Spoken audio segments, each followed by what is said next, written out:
ఇప్పుడు మోడీ సారు ప్రమాణ స్వీకారానికి రాహుల్ గాంధీ సార్ వచ్చి ఆల్ ది బెస్ట్ చెప్తే మస్తు ఉంటదిలే. రేవంత్ రెడ్డి సార్ సీఎం అయ్యే యాళ్ళ పక్కకే కేసీఆర్ సార్ ఉంటే ఎట్లుంటదబ్బా. చంద్రబాబు జగన్ చేతిలో చేసుకుంటూ మాట్లాడుకుంటే సూపర్ ఉంటుంది కదా. బెంగాల్లో మమతా బెనర్జీ మేడం, సువేందు అధికారి గారు ఒకటే టేజ్ మీద ఉండే ఛాన్స్ ఉంటుంది అనుల్లా. ఉత్తరప్రదేశ్లో యోగి సారు, అఖిలేష్ సారు ఒకళ్ళనొకరు అమ్ముకుంటే ఆహా ఆ సీన్ ఏమన్నా ఉంటుందా. నీకేమన్నా పిసగిన లేచిందా? ఆయిషికి తైషి అనేటోళ్ళు కలుస్తారు అని అంటున్నారు కదా. వాజీవే మరి గీళ్ళని చూడుండ్రి. కేరళం రాజకీయాలు చూస్తే కొందరికి కళ్ళు బగ్గున మండు గ్యారంటీ. అవు మరి సీఎం సీటు గుంజుకున్న ఆయన ప్రమాణ స్వీకారానికి పోవుడేంది, చేతుల చేసి శుభాకాంక్షలు చెప్పుడేంది.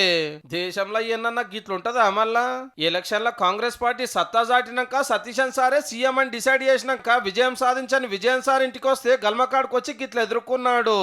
మంచిగా చెయ్యి పట్టుకొని లోపలికి తోలుకపోయి షాయి సప్పరించుకుంటా ముచ్చట్లు పెట్టిరు ఇద్దరు లీడర్లు.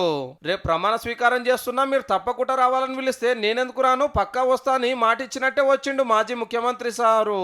10 ఏళ్ళు రాష్ట్రాన్ని ఏలినోడా, ఇప్పుడు ప్రధాన ప్రతిపక్షం లీడర్ అయ్యే స్టేజ్ మీద ముంగట్ లైన్ లో ఊకుండా పెట్టిండ్రు. కొత్త మంత్రులు అయిన వాళ్ళంతా వల్కరించారు, ముద్దుగా మెసలేరు సీనియర్ లీడర్ కు మర్యాద ఇచ్చుకుంటా. ఈ గిట్టు చూడండి, కేరళం బీజేపీ అధ్యక్షుడు రాజీవ్ చంద్రశేఖర్ సారు 3 సీట్లు గెలిచినా ఎవరికి ఇవ్వాల్సిన గౌరవం వాళ్ళకి ఇవ్వాలని పిలిస్తే ఈసారి కూడా వచ్చిండు కొత్త సీఎం ప్రమాణ స్వీకారం కార్యానికి. పార్టీలు, జెండాలు, గెలుపులు, ఓటములు పక్కకు పెట్టి 11 పార్టీలు వచ్చిరంటే కేరళం రాజకీయం ఎట్లున్నదో చూడండిగా. ఇప్పుడే కాదు, ఆడ ఎప్పుడు ఇంతే. పారి వరదలొచ్చి పబ్లిక్ అంతా తిప్పలైతుంటే ఎంత నష్టమైందో చూసొద్దాం రండ్రని అప్పుడు ప్రతిపక్షం కాంగ్రెస్ లీడర్లను ఇంట పెట్టుకుని హెలికాప్టర్ ఎక్కించుకొని అంతా తిప్పుకొచ్చిండు సీఎం విజయన్ సారు. కిందికి వచ్చినాక ఆఫీసర్లతో మీటింగ్ లో పక్కకే ఊకుండా పెట్టుకొని ఏం చేద్దాం, ఎట్లా చేద్దామని సలహాలు తీసుకున్నాడు. కరోనా టైంలో దిక్కుమాలిన రాజకీయాలు పక్కకు నూకి అధికార పార్టీ సర్కారోళ్ళు ఒక కాడికి వచ్చి ఆపదలకెళ్ళి ఎట్లా బయటపడాలనో ఆలోచన చేసిండ్రు. రాష్ట్రానికి ఏ ఆపద వచ్చినా అందరు ఒక్కటై నిలబడతారు. అటెంక ఎవల రాజకీయం అల్లదే, ఎవల జెండాలు అల్లయే. ఎలక్షన్ లో కొట్లాడతారు, అక్కడున్నప్పుడు సలహాలు ఇస్తారు.